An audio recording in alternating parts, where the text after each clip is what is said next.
Hi guys, welcome back to my channel. दोस्तों, कल से निफ्टी 50 में जिसमें 50 स्टॉक्स हुआ करते थे, कल से 50 प्लस 1 51 स्टॉक्स हो जाने वाले हैं। दोस्तों, ये बात बिल्कुल सही है और कोई क्लिक बेट नहीं है। लेकिन दोस्तों, आखिर मामला क्या है? कैसे निफ्टी 50 में 51 स्टॉक्स हो सकते हैं?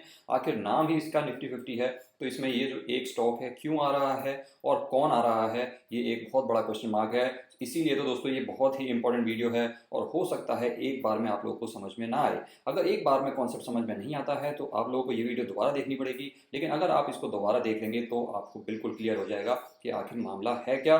बहुत ही इंपॉर्टेंट वीडियो है दोस्तों, लेकिन वीडियो के साथ अंत तक बने रहिएगा जिससे कि आपको सारी की सारी चीजें समझ में आए।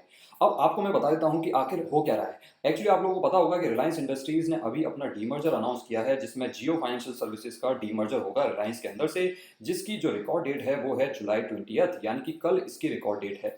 अब क्योंकि अब हमारे यहाँ T+1 सेटलमेंट होता है, तो जो रिकॉर्ड डेट होती है वही एक्स डेट होती है, यानी कि आज लास्ट डे है। अगर आज आप रिलायंस के शेयर्स खरीद लेंगे तो आप एलिजिबल होंगे डीमर्जर शेयर्स पाने के लिए।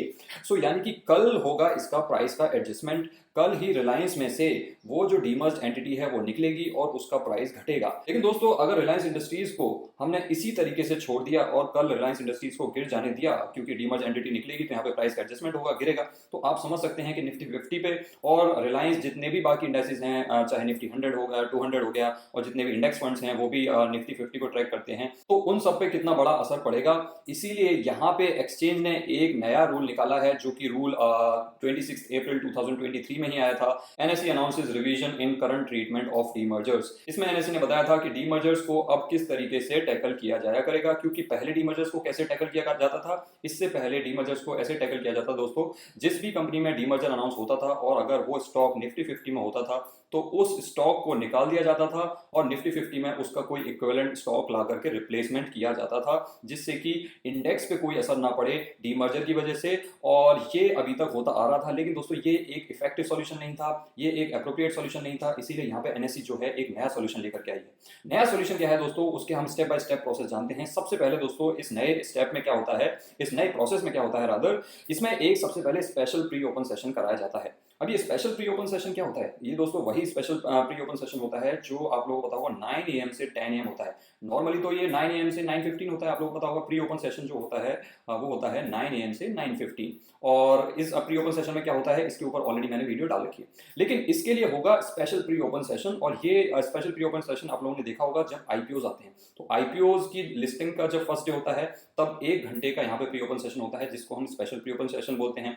और कौन सी जगह पे ये प्री ओपन सेशन देखा जाता है स्पेशल वाला, अगर कोई स्टॉक वापस से लिस्ट हो रहा होता है तो उसके फर्स्ट डे ऑफ ट्रेडिंग में भी ये special pre open session use होता है। और तीसरी कंडीशन है दोस्तों, तीसरी कंडीशन नहीं मतलब तीसरा जो एलिजिबल कैंडिडेट है वो है stocks having derivative contracts after undergoing corporate restructuring. किसी स्टॉक में अगर कॉर्पोरेट रीस्ट्रक्चरिंग हो रही है और अगर वो FNO में है तो वो भी एलिजिबल है इस स्पेशल प्री ओपन सेशन के लिए। और जो रिलायंस है वो थर्ड कैटेगरी का ही पार्टिसिपेंट है। आप देख सकते हैं रिलायंस FNO में है, बिल्कुल है। क्या उसमें कोई कॉर्पोरेट रीस्ट्रक्चरिंग हो रही है? बिल्कुल हो रही है। डीमर्जर हो रही है। इसका मतलब ये स्पेशल प्री ओपन सेशन के लिए एलिजिबल होगा। इसका मतलब इसके अंदर कल होगा एक स्पेशल प्री ओपन सेशन, और इस स्पेशल प्री ओपन सेशन में क्या होगा दोस्तों, वही चीजें होंगी जो कि 9 से 9:15 में नॉर्मली आप लोग देखते हो, वही सारी चीजें होंगी, बस उनका टाइम बढ़ जाएगा। नॉर्मली 9 से 9:15 का जो प्री ओपन सेशन होता है उसमें 9 से 9:08 तक वहां पे ऑर्डर्स को लिया जाता है और उसके बाद 9:15 पे मार्केट खुल जाती है। ये जो 9 से 10 का स्पेशल प्री ओपन सेशन होगा, इसमें 9 से 9:45 तक ऑर्डर्स लिए जाएंगे, जिसमें ऑर्डर्स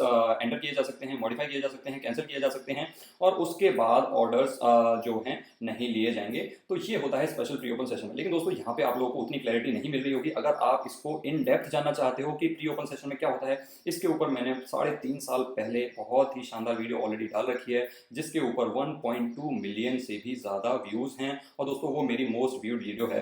अगर आप लोग जानना चाहते हैं कि प्री ओपन सेशन में एक्जैक्टली कैसे ओपनिंग प्राइस डिसाइड होता है, तो वो वीडियो आप यहाँ पे चेकआउट कर सकते हैं। आपको ये सारी चीजें समझ में आ जाएंगी। तो दोस्तों, जब ये स्पेशल प्री ओपन सेशन खत्म हो जाएगा 10 बजे, तब हमें रिलायंस का कल 20 जुलाई को नया इसका जो ओपनिंग प्राइस है वो पता चलेगा। ओपनिंग प्राइस पता चल जाएगा और ये ओपनिंग प्राइस जो है वो आज की क्लोजिंग से नीचे होगा, क्योंकि ऑब्वियसली इसमें से कुछ डीमर्ज हो रहा है तो प्राइस इसका घटना चाहिए। हाइपोथेटिकली स्पीकिंग, क्योंकि ये मैं वीडियो जो है 19 जुलाई की मॉर्निंग में बना रहा हूँ जब मार्केट खुली नहीं है, तो मान लेते हैं कि रिलायंस की जो क्लोजिंग है 19 जुलाई को 2800 पे होती है, तो हो सकता है लेट्स से 2800 पे होती है, और अगर कल का ये जो स्पेशल प्री ओपन सेशन होता है, लेट्स से वहां पे रिलायंस की ओपनिंग होती है 2600 पे, लेट्स से 2600 पे ओपनिंग होती है और 19 जुलाई को 2800 की क्लोजिंग हुई थी, तो ये जो 200 रुपए का गैप है, यानी कि ये जो 200 रुपए का गैप है, ये चला गया है आपकी जो डीमर्ज्ड एंटिटी है जियो फाइनेंशियल सर्विसेज उसके अंदर। यानी कि कल हमारे पास स्पेशल प्री ओपन सेशन खत्म होने के बाद दो चीजें बचेंगी, एक बचेगा Reliance after demerger, this is Reliance after demerger plus Jio financial services, और उसके प्राइस के बारे में बात करें, हाइपोथेटिकल नंबर ले रहे हैं, लेट्स से 2600 पे इसकी ओपनिंग होती है कल 10 बजे, तो ये जो स्टॉक है ये है जियो फाइनेंशियल सर्विसेज और ये होगा 200 रुपीज का।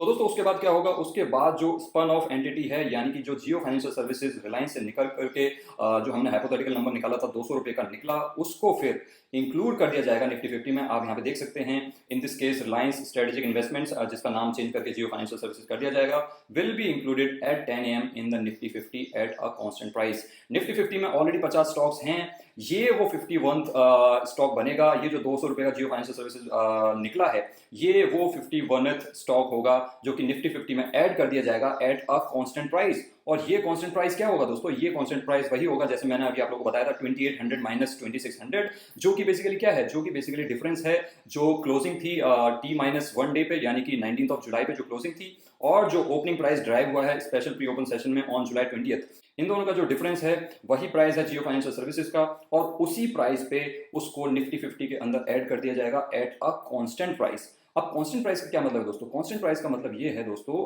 जो निफ्टी के अंदर जो 50 स्टॉक्स हैं इंक्लूडिंग रिलायंस, ये सारे तो मूव करते रहेंगे, लेकिन जो जियो फाइनेंशियल सर्विसेज को ऐड किया है as a 51th stock JFS, ये अभी ट्रेड नहीं करेगा। इसकी जो वैल्यू लेट्स से 200 है, तो ये 200 ही रहेगी, और ये तब तक 200 रहेगी जब तक ये जो जियो फाइनेंशियल सर्विसेज है लिस्ट नहीं हो जाता है एक्सचेंजेस पर। जब तक ये लिस्ट नहीं हो जाता है, ये 200 रुपए के हिसाब से ही एडेड रहेगा निफ्टी 50 में, जिससे कि निफ्टी 50 पे एकदम सडन शॉक ना लगे रिलायंस के 200 पॉइंट्स गिरने का। ये हाइपोथेटिकल नंबर है, हो सकता है 300 हो सकता है 150 हो, वो चेंज हो सकता है, लेकिन ये जो जियो फाइनेंशियल सर्विसेज है at a constant price added रहेगा जब तक ये लिस्ट नहीं हो जाता है। और लिस्टिंग वाले दिन हटेगा नहीं दोस्तों, ये हटेगा नहीं। ये कब हटेगा आप देख सकते हो, ये हटेगा, अभी मैं आप लोगों को बताता हूं। सबसे पहले यहाँ पे हम पढ़ लेते हैं, the new constituent that comes into Nifty 50 on July 20th is not tradable. Of course it is not tradable, क्योंकि ये ट्रेडेबल तो तभी होगा दोस्तों, जियो फाइनेंशियल सर्विसेज तभी ट्रेड करना स्टार्ट करेगा जब ये एक्सचेंजेस पे लिस्ट हो जाएगा। और लिस्ट कब होगा, इसकी डेट अभी तक नहीं आई है, रिलायंस इसकी डेट अनाउंस करेगा, हो सकता है 1 महीने बाद हो, 2 महीने बाद हो, 3 महीने बाद हो, ये तो रिलायंस ही बताएगा, अभी तक लिस्ट नहीं हुआ है। और जब तक ये लिस्ट नहीं हो जाएगा तब तक 51 स्टॉक्स रहेंगे निफ्टी 50 के अंदर। सो रिलायंस तक तो हो जाएंगे 50 स्टॉक्स प्लस जियो फाइनेंशियल सर्विसेज, इस तरीके से इसमें 51 स्टॉक्स रहेंगे। और आगे बढ़ते हैं, it will continue to remain in the index at the constant price, जैसे मैंने आप लोगों को बताया कि कांस्टेंट प्राइस पे एडेड रहेगा till Reliance Industries announces the allotment and listing date for Jio financial services. तो ये चीजें हमने डिस्कस कर ली हैं कि जब तक इसकी लिस्टिंग डेट नहीं आ जाती है तब तक ये एडेड रहेगा। एंड ऑफ कोर्स आप लोग कल से ही जियो फाइनेंशियल सर्विसेज को खरीदना और बेचना तो स्टार्ट कर नहीं सकते हैं, क्योंकि वो अभी तक लिस्ट नहीं हुआ है। लेकिन दोस्तों ये लिस्टिंग के बाद नहीं हटेगा, ये कब हटता है, ये हटता है लिस्टिंग के बाद थर्ड डे की क्लोजिंग के बाद ही ये जो जियो फाइनेंशियल सर्विसेज है निफ्टी 50 से हटेगा। ये थर्ड डे क्यों लिया जाता है दोस्तों, माना जाता है कि 3 दिन के अंदर जियो फाइनेंशियल सर्विसेज या फिर कोई भी और जो डीमर्ज्ड हुई एंटिटी है उसका प्राइस जो है स्टेबलाइज हो जाएगा, मार्केट को उसकी फेयर वैल्यू पता चल जाएगी। अब फेयर वैल्यू क्योंकि पता चल गई है, अब उसको निफ्टी 50 से हटाया जा सकता है। तो जियो फाइनेंशियल सर्विसेज कल जो है निफ्टी 50 में ऐड हो जाएगा एज अ 51th स्टॉक,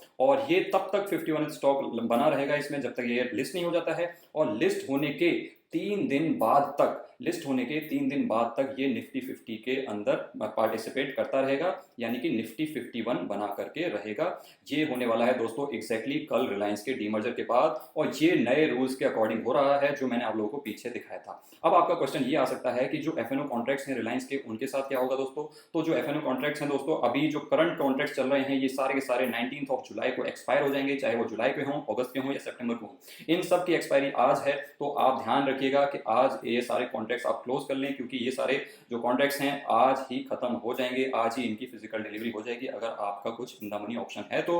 और कल यानी कि 20th जुलाई से नए कॉन्ट्रैक्ट्स नए रिलायंस का मतलब है रिलायंस माइनस जियो फाइनेंशियल सर्विसेज, जो डीमर्ज होने के बाद रिलायंस बनेगा, उसके नए कॉन्ट्रैक्ट्स, फ्रेश कॉन्ट्रैक्ट्स 20 जुलाई से स्टार्ट होंगे। लेकिन अभी जो एग्जिस्टिंग कॉन्ट्रैक्ट्स हैं वो 19 जुलाई यानी कि आज सारे के सारे क्लोज कर दिए जाएंगे। इस तरीके से आपका रिलायंस का डीमर्जर होने वाला है और इस तरीके से हमारे पास कुछ दिनों के लिए एटलीस्ट 51 स्टॉक्स रहने वाले हैं निफ्टी 50 के अंदर, जो कि सुनने में काफी अटपटा लग रहा है। लेकिन दोस्तों अगर आप लोगों को कॉन्सेप्ट समझ में आया है तो बहुत अच्छी बात है, क्योंकि सेम कॉन्सेप्ट आगे भी अगर किसी और कंपनी में जो निफ्टी 50 का पार्ट है उसके अंदर भी सेम तरीके से ही होगा। तो बताइए दोस्तों, आप लोगों को ये वीडियो पसंद आई कि नहीं आई? दिल से पसंद आई हो तो बताना और इस वीडियो को लाइक करना, जिससे कि मुझे पता चल सके आप लोगों को ये वीडियो पसंद आई थी। और जो प्री ओपन मार्केट वाली वीडियो के बारे में मैं बात कर रहा था वो वीडियो ये है, आप देख सकते हैं इस पर 1.4 मिलियन व्यूज है, तो आप ये वीडियो चेकआउट कर सकते हैं, जिससे कि आपको पता चल सके प्री ओपन मार्केट में किस तरीके से किसी स्टॉक का जो ओपनिंग प्राइस है वो डिसाइड होता है। और इस तरीके की वीडियोस के लिए जिसमें कॉम्प्लेक्स टॉपिक्स को बहुत ही सरल भाषा में समझाया जाता है, ऐसे वीडियोस के लिए आप हमारे इस चैनल को सब्सक्राइब कर सकते हैं, जिससे कि आपको किसी भी कॉन्सेप्ट में बिल्कुल डाउट ना रह जाए। और अगर आप हमारे चैनल के और भी ज़्यादा क्लोज आना चाहते हैं तो आप ज्वाइन बटन को क्लिक करके मेंबरशिप्स को एक्सप्लोर कर सकते हैं और अपने अकॉर्डिंग ज्वाइन कर सकते हैं। Thanks for watching guys, I will see you next time.